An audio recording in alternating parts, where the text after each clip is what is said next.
Today is Friday, March 6th, 2026, and today is National Frozen Food Day, which feels like a quiet acknowledgement that time doesn't always have to win.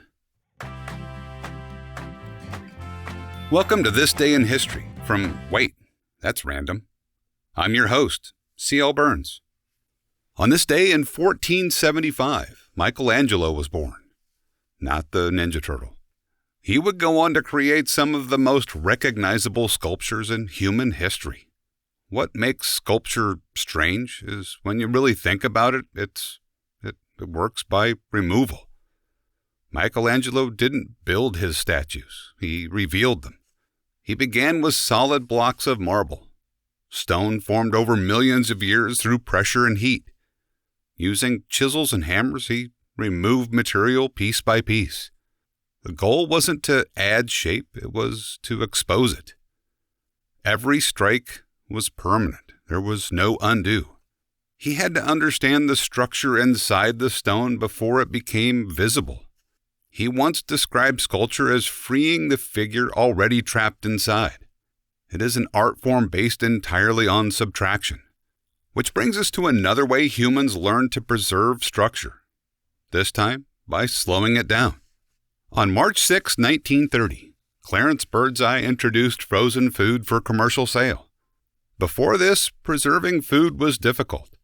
Drying removed moisture. Salting altered flavor. Canning required heat. Freezing existed, but it didn't work well. Slow freezing allowed large ice crystals to form inside cells. Those crystals ruptured cell walls. When thawed, food became soft and degraded. Birdseye discovered that rapid freezing solved this.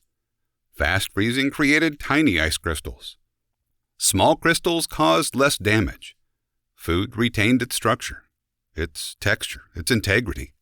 He developed quick freezing methods using extremely cold surfaces and efficient heat transfer. Freezing didn't stop time completely, but it slowed its effects enough to preserve form. Which brings us to something else that ended, not through damage, but through completion. On this day in 2000, the final original Peanuts comic strip was published. Charles Schulz had drawn the comic strip continuously for nearly 50 years. Unlike many long-running works, Peanuts had a single creator. Every character, every line, every panel, Schulz controlled it entirely. The comic appeared daily in newspapers around the world. It became part of routine, predictable, familiar. When Schulz retired, the strip ended. No replacement artist continued it. The system stopped with its creator. And when you look back and look at these moments together, a pattern begins to appear. The sculptor reveals form through removal. A freezing process preserves structure by slowing change. And a creator choosing when his work would end.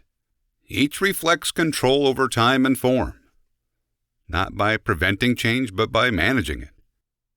Anyway, those are the things we end up preserving today.